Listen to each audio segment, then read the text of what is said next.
ఈరోజు జగన్ గారి నెల్లూరు పర్యటన సందర్భంగా చంద్రబాబు గారి కూటమి ప్రభుత్వం ఎంత హాస్యాస్పదమైనటువంటి విషయాలను అక్కడ చేస్తున్నది అంటే, జగన్మోహన్ రెడ్డి గారి పర్యటనలో ఆయన దగ్గరికి ఎవరు రాకూడదు, ఆయనను ఎవరు చూడకూడదు, ఆయనతో కలిసి ఎవరు కూడా అనుసరించకూడదు అనేటువంటి విషయాలన్నింటి పట్ల ఆయన గారికి పూర్తి అనుకూలమైనటువంటి నిర్ణయాలు తీసుకునేటువంటి పోలీసు అధికారుల యొక్క చర్యల కారణంగా నెల్లూరు పట్టణాన్ని పూర్తిగా అష్టదిగ్బంధనం చేయటమే కాకుండా కొవ్వూరు నియోజకవర్గం నుంచి వచ్చేటువంటి పల్లె మార్గాలన్నింటినీ కూడా పూర్తిగా తమ అధీనంలోకి తెచ్చుకొని, అయినా కూడా జగన్ గారి అభిమానులు వస్తారన్నటువంటి ఆలోచనతో జేసీబీలు తీసుకొని గుంతలు కొట్టేస్తున్నారు.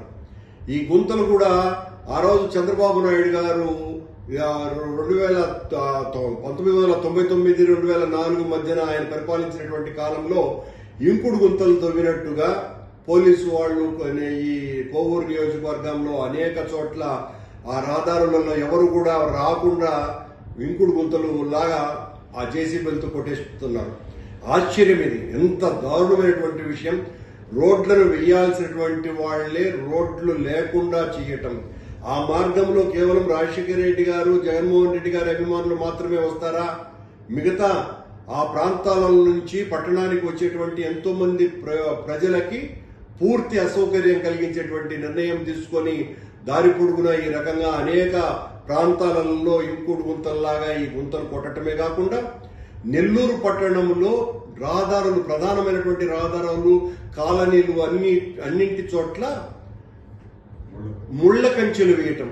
ముళ్ల కంచెలు వేసి ఎవరు కూడా దాన్ని దాటి జగన్మోహన్ రెడ్డి గారిని చూడడానికి వచ్చేదానికి అవకాశం లేకుండా ఈ తతంగం అంతా ఈ రోజు నెల్లూరు పట్టణ పరిసర ప్రాంతాలన్నింటినీ చూస్తే చాలా మంచి హాస్య నాటకం పోలీసు వాళ్ళ చేత చంద్రబాబు గారు వేయిస్తున్నట్టుగా అనిపిస్తుంది.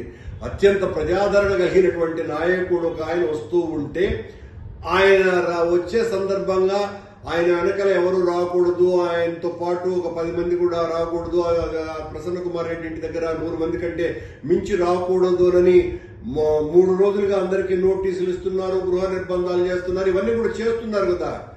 ఇవన్నీ చేసి కూడా ఏడొస్తారు అనేటువంటి ఇంత భయం ప్రభుత్వానికి ఉంటే ఎంత ఆశ్చర్యంగా ఉందో చూడండి. అంటే జగన్మోహన్ రెడ్డి అనేటువంటి వ్యక్తి మీరు ఎన్ని నిర్బంధాలు, ఎన్ని దిగ్బంధనాలు, ఏ రకమైనటువంటి ఒత్తిళ్లు చేసినా అవన్నింటినీ పటాపంచలు చేస్తూ ఆయన్ను అభిమానించేటువంటి జనసందోహం ఉప్పెనలాగా, సునామీలాగా జగన్మోహన్ రెడ్డి గారికి వస్తారు అని ఆచరణలో మొన్న బంగారుపాళ్యం పర్యటనలో నిరూపితమైంది. ఆ రోజున అక్కడ ఒక డిఐజీ, 3 జిల్లాల ఎస్పీలు, 9 మంది ఏఎస్పీలు, 27 మంది డిఎస్పీలు, దాదాపు 2000 మంది పోలీసు సిబ్బంది, వీళ్ళందరూ కూడా దారులన్నింటినీ కూడా అటకాయించి, జగన్మోహన్ రెడ్డికి రక్షణ కాదు సుమా, జగన్మోహన్ రెడ్డి పర్యటనలో ఎవరు పాల్గొకూడదని అందరినీ బెదిరించినా కూడా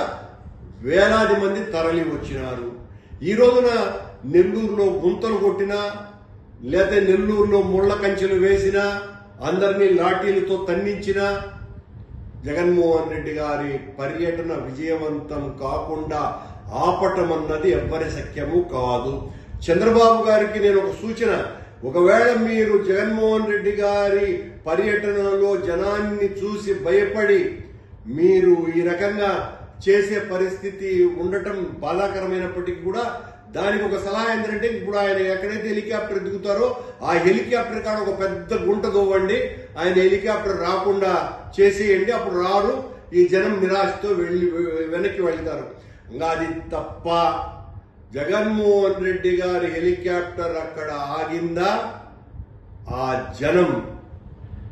జనం కోసమనే ఉన్నటువంటి జగన్ను చూడకుండా ఆపటం అన్నది ఎవ్వరి తరము కాదు అన్నటువంటి విషయాన్ని గుర్తు చేస్తున్నారు.